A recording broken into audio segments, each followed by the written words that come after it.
ሐዋርያ ወልደ ዘብዴዎስ የሐዋርያው የዮሐንስ መልእክት አንደኛይቱ ዮሐንስ ምዕራፍ 3 ቁጥር 12 ተከታታይ ትምህርት ትርጓሜ በገብረ መስቀል ሚዲያ ተከታተሉ።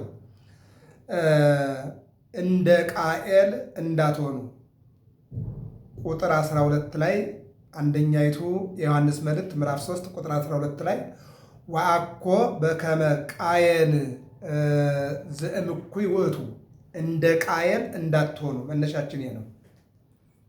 እንደ ቃየል እንዳትሆኑ። ቃየል ወንድሙን ገድሏልና ወንድማችሁን እንዳትገሉ።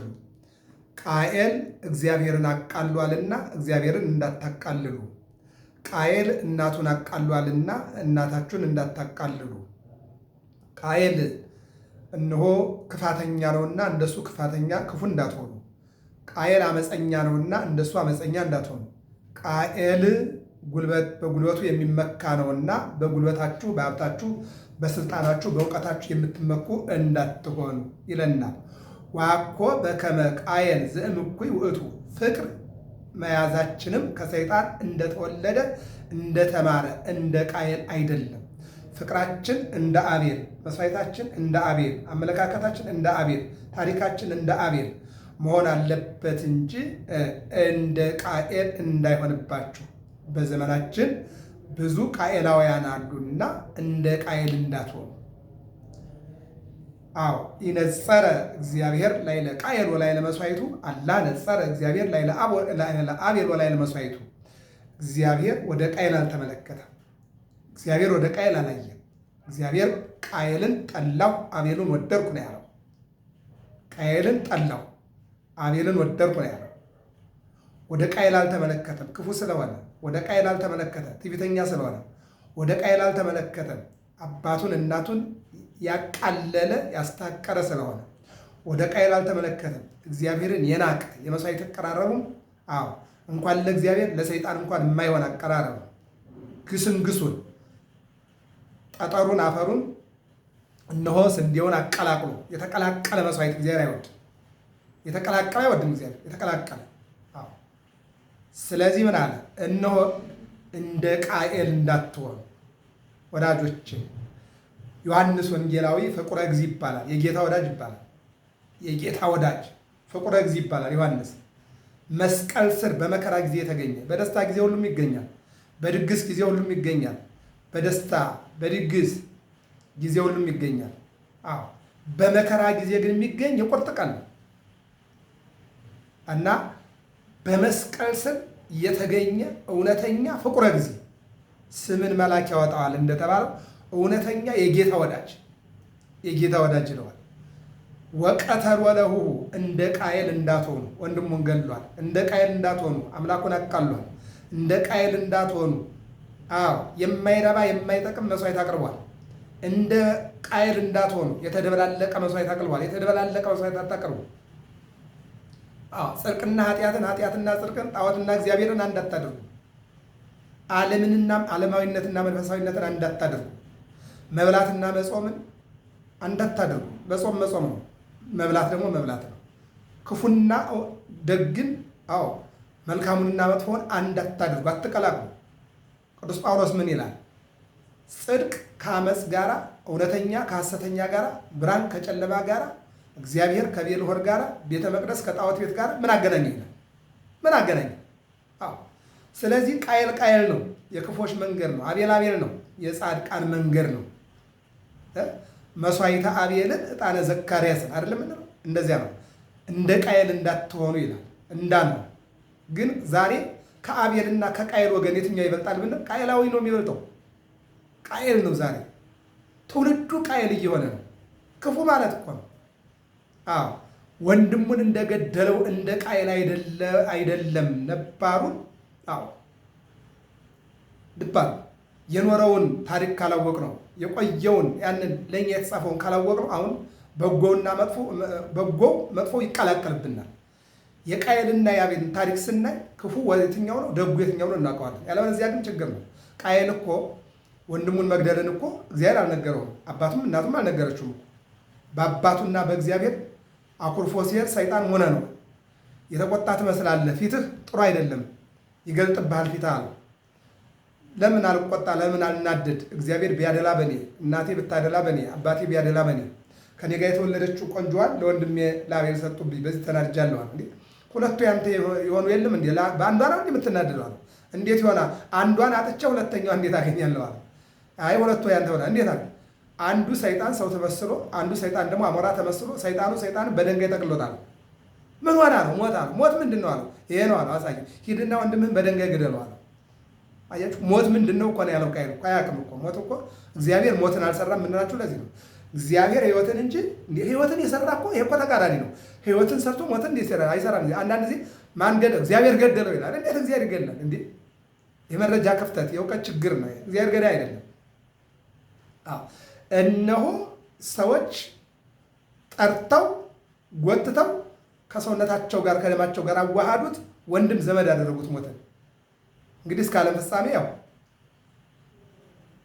ሞትን የሚያመልጥ ከሞት የሚያመልጥ የለም። ከዚህ በኋላ የሚያመልጥ የለም። ለምን? አንድ ጊዜ ሰዎች አመልጠው ወገን አድርገውታል። ወገን እንዴ እንኳን ሞት ሰይጣን እንኳን ምን ይላል? እነሆ አሳድጌ ለምን ወጣለሁኝ እኮ ነው ይላል። በማቴዎስ ወንጌል ምዕራፍ 8 ላይ ጌታን ምን አለ?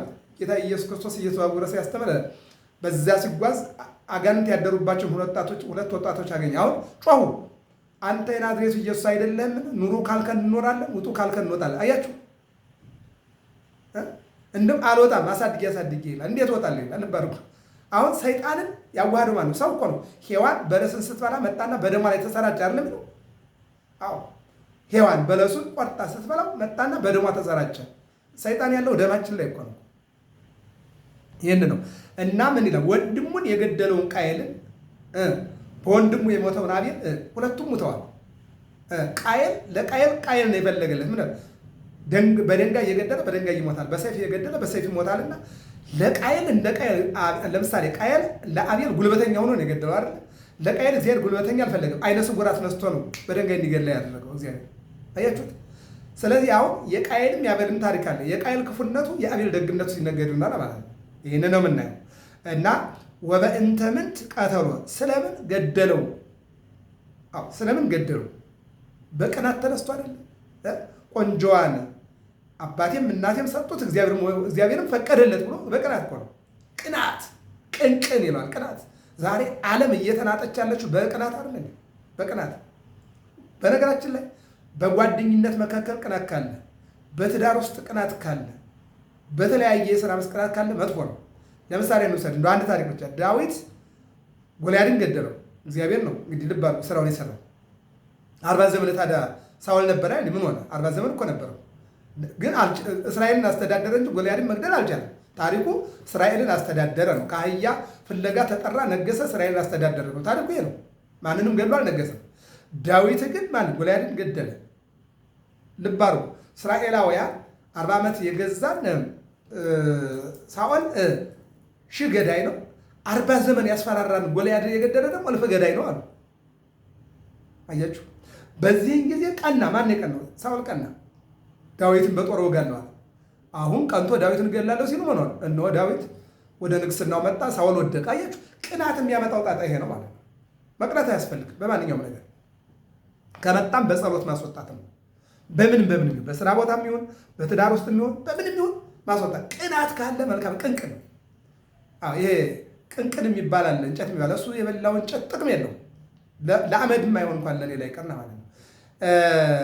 እስመ ምግባረ ዚአሁ እኩይ ውእቱ ምንድን ነው? እሱ ክፉ ሰው ነበርና። ማን? ቃየል ክፉ የሆነ ቅድም በሰይጣን ሰይጣን ክፉ አደረገው። ሰው በባህሪው ክፉ አይደለም። ሰው ክፉ አይደለም። ሰውን ክፉ ያደረገው ማነው? ሰይጣን ነው። ሰይጣንን ደግሞ ወደ ዓለም ያመጣው ማነው? ዲያብሎስ ነው። ማነው እሱ? ሳጥናኤል ነው። ያ ሳጥናኤል ሰይጣን ወደ አዳም ወረደ። አዳም የወረደ ወደ እኛ መጣ ማለት ነው። ስለዚህ እሱም ክፉ ሰው ነበር ማለት ቃየል ምን አለ? ወንድሙን በድንጋይ ገደለው። ያናስቡት ይልና ወሁሰ ጻድቁ ታይ ቃየል ክፉ ነበረ፣ ወንድሙ ግን ደግ ነበረ፣ ጻድቅ ነበረ፣ እውነተኛ ነበረ። የእናት ሆድ ዥንጉርጉር ይላል። ሌባም ትወልዳለች፣ እውነተኛም ትወልዳለች። ጻድቅ ትወልዳለች፣ ኃጢአተኛ ትወልዳለች። እናት መልከኛ ትወልዳለች፣ መልከጥፉ ትወልዳለች። አዎ ኢትዮጵያና እናት አንድ ናቸው። ኢትዮጵያ ዥንጉርጉር፣ አጭር፣ ረዥም፣ ቀይ፣ ጠይም፣ እውነተኛ፣ ሐሰተኛ፣ ገዳይ፣ አዳኝ እንዲህ እኮ ነው። ኢትዮጵያን ተሸክማ ነው የምትኖር። የእናት ማህፀንም የሚያድንም ትወልዳለች፣ የሚገድም ትወልዳለች፣ የሚሰጥም ትወልዳለች፣ የሚቀመም ትወልዳለች። እናት የእናት ወድ ዥንጉርጉር ነው። አየው። ስለዚህ የሔዋን ወድ ቃየልንም አቤልንም አመጣ። ቃየል አቤልን ገደለ። አቤል ጻድቅ ሆነ፣ ቃየል ክፉ ሆነ። ይህንን ነው። ወንድሙ ቃየል ክፉ ነበረ፣ አቤል ግን ጻድቅ ነበር። ይህን ታሪክ ነው የምናየው እስከ ዓለም ፍጻሜ ድረስ። ክፉዎች በቃየል ሲጠሩ ቃየላውያን ገዳዮች፣ ክፉዎች አቤላውያን ጻድቃን፣ የዋሃን፣ ቡሩካን እናንተ። በመጨረሻው ደግሞ የቃየል ወገኖች እናንተ ርጉማን በግራ በኩል የአቤል ወገኖች ኑሃቤ ቡሩካኑ ላዌ የአባቴ ብሩካን የማን ወገን? የአቤል ወገኖች። እንደዚህ ነው ታሪኩ ማለት። ዮሐንስ ወንጌላዊ ምን አለ? በአንደኛ መልእክቱ ምዕራፍ 3 ቁጥር 12 ላይ ትርጓሜ ምን ይላል? ወውሰ ጻድቁቱ ቃየል ክፉ ነው፣ ወንድሙ ግን ደግ ነው። እስኪ ነው በእግዚአብሔር ነው ክፉ ደግ የቱ ነው የሚመረጠው? አቅረብኩ ለከ እሳተ ወማየ አቅረብኩ ለከ ደይዴከ አበዘ ፈቀድከ እሳተ ወማየ አቅረብኩ ለከ ደይዴከ አበዘ ፈቀድከ። እሳትና ውሃን አስቀምጬልሃለሁ እጅህን ወደ ፈለግከው ጨምር አለ። ውሃ እያለ ሰው እንደው እጁን ወደ እሳት ይጨምራል? አይጨምርም። እና አሁን ምን ይላል? ክፉ ደግ። ክፉ ማን ነው? ቃየል። ደግ አቤል። እና እንዲህ ለማኙ ምን አለ? ጽድቅና ኩነኔ ቢኖርም ባይኖርም ከክፉ ደግነት ሳይሻል አይቀርም አለ። አያችሁት? ስለዚህ እንደው ስጠሩት እስቲ አሁን ክፉ ደግ የትኛው ይሻላል? ይህን መምረጥ ነው። እና ወንድሙ ግን ደግ ሰው ነበረ፣ ስለምን ገደለው ብሎ ያደንቃል። አንድም ስለምን ገደለው ብትል እሱ ክፉ ሰው ነበርና ወንድሙ ግን ደግ ሰው ነበርና ስለዚህ ነው። አንድም እሱ ክፉ ሰው ነበርና ወንድሙ ግን ደግ ሰው ነበርና ስለምን ገደለው ብላችሁ አታድንቁ። ዘፍጥረት 4:8 ላይ፣ ማቴዎስ 23:25 ላይ፣ ይሁዳ 11 አንድ ምዕራፍ ነው ያለው። እዚህ ላይ ገብታችሁ ስትመለከቱ በቃኤል ውስጥ ሰይጣን ገባ። ቃኤልን በሰይጣን ምክር አቤልን ገደለው ነው። ኦሪት ዘፍጥረት ምዕራፍ 3 ቁጥር 9 በሔዋን ደም ሰይጣን ተዋሃደ፣ ቅጠል እንድትበላ አደረጋት። አዳምን አበላቸው፣ ሰይጣን ተዋሃዳቸው። ገነትን ያክል ቦታ እግዚአብሔርን ያክል ጌታ አሳጣቸው። አያችሁ፣ ሰይጣን የተዋሃደው ሰው እንደምታዩት ምርኮኛ ሰው ሲማረክ፣ ወታደር ሲማረክ መሳሪያውን ወደ መሬት ጥሎ እጁን ወደ ሰማይ አንስቶ ቀበቶን ፍቶ ነው ከዚያ ያውጣችሁ መድኃኒዓለም። አዎ የሰይጣን ምርኮኛ ከመሆን እግዚአብሔር ያውጣችሁ። ምርኮ በቃ አዳም ገብሩ ለዲያብሎስ፣ ሔዋን አመቱ ለዲያብሎስ። አዳም የዲያብሎስ ባሪያ ነው፣ ሔዋን የዲያብሎስ አገልጋይ ናት። እንዲህ ነው የሚያደርገው ሰይጣን። ይህንን ነው የምናየው። ወይታንክሩ አኀዊነ እመሂ ዓለም ጸልአክሙ፣ ወንድሞቻችን ዓለም ቢጠላችሁ ዓለሙ እንደ ቃየል እናንተ እንደ አቤል መሆናችሁ ነው እና አታድንቁ። ዓለም በዮሐንስ ወንጌል 15 ላይ ጌታ እንዲህ ተናግሯል። ዓለሙ ቢጠላችሁ አታድንቁ፣ ዓለሙ ቢገፋችሁ አታድንቁ፣ ዓለሙ ቢገርፋችሁ አታድንቁ፣ ዓለሙ እነሆ ቢያስራችሁ አታድንቁ። ከዓለም ተገኛችሁ እንጂ ዓለማውያን አይደላችሁም። ከዓለም ተገኝታችሁ ዓለምን የናቃችሁ ዓለምን የጠላችሁ ናችሁና ዓለም የራሱ የሆነውን ይወዳል፣ የራሱ ያልሆነውን ግን ያሳድዳልና እኔን አሳደውኛልና እናንተንም ያሳድዷችኋል። ስለዚህ ዓለም ቢጠላችሁ እንዳታደንቁ። ዓለም የራሱን ይወዳል፣ ዓለም የሌላውን አይወድም። ዓለም እነሆ ሌላውን ቢወድማ አምላኩን ፈጣሪውን በወደደ ነበር። ዓለም ፈጣሪዋን ሰቅላ ያየች ናት እኮ ዓለም ማለት። ዓለም ማለት እግዚአብሔር በፈጠረው ተራራ በቀራንዮ ላይ ፈጣሪውን ራቁቱን አድርጎ ፍጡር በፈጣሪው ላይ ጨክኖ ራቁቱን አድርጎ ለበቆሎ ልብስ የሰጠውን ለእጽዋት ለአትክልት ልብስ የሰጠ እግዚአብሔርን እጽዋት አትክልትን በዝናብ አብቅሎ የሚያሳድግ እግዚአብሔር አየር፣ ፀሐይ፣ ዝናብ፣ መሬት እኛ እንደኛ ሰውና እንስሳት አንድ ነው አመጣጡ። ልዩነቱ ነፍስ ላይ ነው ልዩነት ያለ እንደምናየው ማለት ነው። የእጽዋት በነፋስ ሲሆን የእኛ ግን ነፍስ ዘላለማዊ ሕያዊት እስትንፋሰ እግዚአብሔር ነው እንጂ በሌላ አፈጣጠራችን ነው። እጽዋትም እንመልከት፣ እህልም እንመልከት። ምንድን ነው? መሬት 1፣ ውሃ 2፣ ነፋስ 3፣ ፀሐይ 4። አፈር ላይ ይዘራል፣ ይበቅላል፣ ውሃ ይጠጣል፣ ነፋስ ኦክስጅን ያበረታዋል፣ በፀሐይ እያደገ ይሄዳል ማለት ነው። እነዚህ አንዱ ከሌለ እህል አይበቅልም፣ አያድግም፣ ቢበቅልም። ይህን ማወቅ ያስፈልጋል። እኛም እንደዚያ ነው ማለት ነው። ወንድሞቻችን ዓለም ቢጠላችሁ ዓለሙ እንደ ቃየል ነው። በቃ ክፉ ዓለም ቃየል በሉት። ደጉ ደግሞ እነሆ እንደ አቤል ነው ይለናል። ማቴዎስ 5:11 ላይ የምናገኘው ታሪክ ነው። ቢያሳድዷችሁ ይልቁን ብፁዓን ስለ ጽድቅ ብትሰደዱ ቢያሳድዷችሁ፣ ቢያንገላቷችሁ፣ ቢያስሯችሁ አትደነቁ፣ ዋጋችሁ በእግዚአብሔር ዘንድ ነው ይላል። ይህን ነው የሚናገረው። ንሕነሰ ነአምር ከመ አደውነ እሞት ውስተ ሕይወት። ንሕነሰ ነአምር ወይም ንሕነሰ ነአምር ከመ አደውነ እሞት ውስተ ሕይወት። እኛስ ከሞት ወደ ሕይወት አንድም ከገሃነም ወደ መንግሥተ ሰማያት ከሲኦል ወደ ገነት እንደተሻገር እናውቃለን። በሌላ መልኩ ከመጥፎነት ወደ ደግነት፣ ከክፉነት ወደ በጎነት፣ ከሲኦል ወደ ገነት፣ ከገሃነመ እሳት ወደ መንግሥተ ሰማያት እንደተሻገር እናውቃለን። ያደርግልን መድኃኒዓለም። ይህን ነው የሚለው። ቃኤላውያን ወደ ገሃነም ሲወርዱ አቤላውያን ወደ መንግሥተ ሰማያት ናቸውና እኛ ደግሞ አቤላውያን ነን። ስለዚህ ዓለም በሁለት አይነት መልኩ ትጓዛለች ማለት ነው። በቃኤልና በአቤል፣ በክፉና በደግ። እነዚህ ሁለቱን በጥቅል ሐሳብ ይወሰዳሉ። ናፍቅር ቢጸነ ወንድሞቻችንን እንወዳለንና፣ ወይም ወንድሞቻችን እንውደድ፣ ህዝባችን እንውደድ።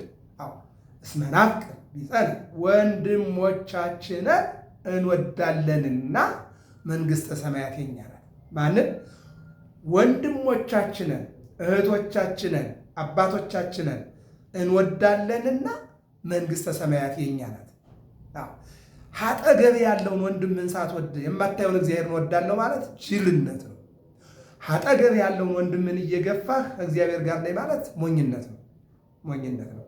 ስለዚህ እኛስ ወንድሞቻችን እንወዳለንና እናቶቻችን አባቶቻችን እናከብራለንና ወለነስሐ ሀገርነ በሰማይ፣ አገራችን በሰማይ ነው፣ በመንግሥተ እግዚአብሔር ነው። ሀዳሳተ ሰማይ ሀዳሳተ ምድር፣ አዲስ ሰማይና አዲስ ምድር አለን። ወዘሰ እያፈቅር ቢጾ ውስተ ጽልመት ይነብር። ወንድሙን የማይወድ ግን በጨለማ በድንቁርና በገሃነም ይኖራል። ከዚህ ይሰውራችሁ መድኃኒዓለም። ወንድሙን የማይወድ በጨለማ ይኖራል፣ በገሃነም ይኖራል። በዚህ ዓለምስ ወንድሙን የሚጠላ ወንድሙን የሚያሳድድ በዚህ ዓለምስ ቢሆን ምንድን ነው የሚለው? ቃየል አቤልን ገሎ ሲሄድ እግዚአብሔር መንገድ ላይ ያገኘው። ይገርማል። ማንም አያየኝም ብሎ እኮ ነው። እናቴ የማታየኝም አባቴ የማያየኝም እግዚአብሔር የማያየኝም ብሎ ውሃን ጠጣ ብሎ ወንድሙን በድንጋይ ብሎ ጣለው። እግዚአብሔር ግን ሁለት ምልክቶችን ሰጠ። አንደኛ በአቤል ልብስ ላይ ቃየል ሆይ ቀተለኒ የሚል ጽሑፍ። ኮምፒውተር አያስፈልገውም፣ እግዚአብሔር እስክሪብቶ አያስፈልገውም። እንደ ዘካርያስ ብዕር ቀርጻችሁ ቀለም በጥብጣችሁ ብራና ዳምጻችሁ ስጡኝ አይልም እግዚአብሔር፣ አይልም እግዚአብሔር። እና ቃየል ሆይ ቀተለኒ የሚል ጽሑፍ ልብሱ ላይ ተገኘ። እሱ ግን ገሎ ሊጠፋ ነበረ። ዓላማው ምንድን ነበር? አንዷን አይደለም ሁለቷን ታገኛለህ ነው። ሰይጣን እኮ ነው የሚለው። ከቤትህ ብዙ ነገር እያለ ውጭ ላይ ዳዊት በቤቱ 100 ሴቶች እያሉ ቤርሳቤ አንዲት ሴት እኮ በመስኮት እኮ ከነዚህ የበለጠ አድርጎ አሳየው። የሰይጣን ተንኮል ማለት ነው። የሰይጣን ተንኮል ወጥመዱ ይሄ ነው። እና በልብሱ ላይ አንዱን ከጻፈ ይህ እንዲቀመጥ እነ አዳምን በዚህ እንዲያዩ ሲያደርግ፣ ሁለተኛው ሲባዝን ቃየል ቃየል አለው እግዚአብሔር። አቤት አቤል ሆከ አቤል ወንድም ወዴት አለ? ወዴት ነው ያለው? ወዴት ጣልከው? ወዴት ሰወርከው? የወንድሜ የአቤል ጠባቂ አይደለሁም ማለት አለ። የወንድሜ የአቤል ጠባቂ አነ አቃቢሁ ለአቤል፣ እኔ የአቤል ጠባቂ ነኝ እንዴ? አይደለሁም ማለት የአቤል ጠባቂ አይደለሁም ማለት ጠባቂው ካልሆንክ ለምን ገደልከዋል? አያችሁ፣ ይሄ ነው። የማትጠብቀውን ለምን ትገለዋል? የማታበላውን ለምን ትገለዋል? የማታጠጣውን ለምን ትገለዋል? የማታጎርሰውን ለምን ትገለዋል? ሰው ማጉረስ ያልቻለውን፣ ማልበስ ያልቻለውን፣ ማብላት ያልቻለውን፣ ማኖር ያልቻለውን ለምን ይገላል? ይህን ያለው ለምን ገደልከው? አላለበስከው፣ አንሰኝ አላለ፣ አላበላው፣ አብላኝ አላለ፣ አላጠጣው፣ ጠማኝ አላለ። ለምን ገደልከዋል? የወንድምህ ድምፅ እየጮኸ ነው አለ። የማን ድምፅ? የወንድምህ ድምፅ። የድሃ ድምፅ ዝም ብሎ አይቀርም። የወንድምህ ድምፅ እየጮኸ ነው አለ። ይጮሃል። ተቅበዝባዥ ትሆናለህ፣ ሜደኛ ትሆናለህ፣ የባዘንክ ትሆናለህ። ያገኘህ ሁሉ ይሰድብሃል፣ ይነቅፍሃል፣ በድንጋይ ይላል። ይልቁንም ለአንተ ጉልበተኛ አያስፈልግም። አይነ ስውር አንተን ወንድምህን በድንጋይ እንደገደልከው አንተን በድንጋይ ብሎ ይገላል አለና ሲባዝን ነገሩ። አያችሁ። ስለዚህ ቃኤልን ጥሉ፣ አቤልን ውደዱ። የቃኤል መንገድን ጥሉ፣ የአቤልን መንገድ ውደዱ። የቃኤል መስዋዕት ግብስብስ መስዋዕት፣ ቅይጥ መስዋዕት ነውና ቅይጥ መስዋዕት አታቀርቡ። አዎ ንጹሕ የሆነ እንደ አቤል ይነጸረ እግዚአብሔር ላዕለ አቤል ማነው? ላዕለ ቃኤል ወላዕለ መስዋዕቱ አላ ነጸረ እግዚአብሔር ላዕለ አቤል ወላዕለ መስዋዕቱ። እግዚአብሔር ወደ ቃኤልና ወደ መስዋዕቱ አልተመለከተም፣ ወደ አቤልና ወደ መስዋዕቱ ነው የተመለከተው። የቃኤል ግብስብስ ዝም ብሎ የተበሰበሰ ነው።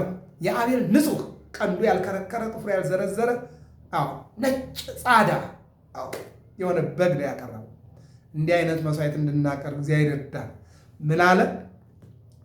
እንደ ቃየል አትሁኑ። እንደማ እንደ ቃየል አትሁኑ። ቃየል ነፍሰ ገዳይ ነው፣ እናንተም ገዳዮች አትሁኑ። ቃየል ክፉ ነው፣ እንደ ቃየል ክፉ አትሁኑ። ቃየል አሳዳጅ ነው፣ አሳዳጆች አትሁኑ። ቃየል እነሆ እግዚአብሔርን የሚገዳደር ነው፣ እንደዚህ አትሁኑ። መልእክተ ዮሐንስ ሐዋርያ ወልደ ዘብዴዎስ የሐዋርያው የወንጌላዊ የዮሐንስ መልእክት አንደኛው ማለት ነው። ምዕራፍ 3 ከቁጥር 12 እስከ 15 ተከታታይ ትምህርት ነው። ተከታተሉ። ይቆየን። ሰላም እግዚአብሔር ከሁላችን ጋር ይሁን። ገብረ መስቀል ሚዲያ ነው። ሰብስክራይብ፣ ላይክ፣ ሸር፣ ፎሎ አድርጉ። እግዚአብሔር አምላክ ሁላችንን የሚያስተምረን መልካም የሱባኤ ጊዜ ያደርግልን።